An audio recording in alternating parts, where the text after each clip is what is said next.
বুঝিয়েছি, আজ নয়তো কাল ঠিকই সব ঠিক হয়ে যাবে। বোকা মানুষ ধোঁকা খায়, সৎ মানুষ কষ্ট পায়, সরল মানুষ আঘাত পায়, আর স্বার্থপর মানুষ আনন্দের দিন কাটায়। এটাই বাস্তবতা। কিছু মানুষ আছে যারা মায়া বাড়িয়ে জীবন থেকেই হারিয়ে যায়।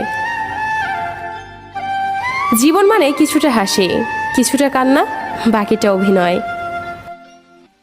স্বপ্ন পেয়েও যতটুকু পেয়েছি ততটুকুই বা কজন পায়।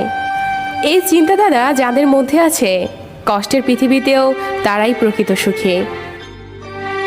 বিশ্বাসটা রক্ষা করতে শিখুন, কারণ একবার সেটা ভেঙে গেলে আর কখনো জোড়া লাগে না।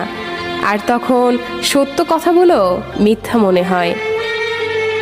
কাউকে মিথ্যা বলে খুশি করার চেয়ে সত্য বলে কাঁদানো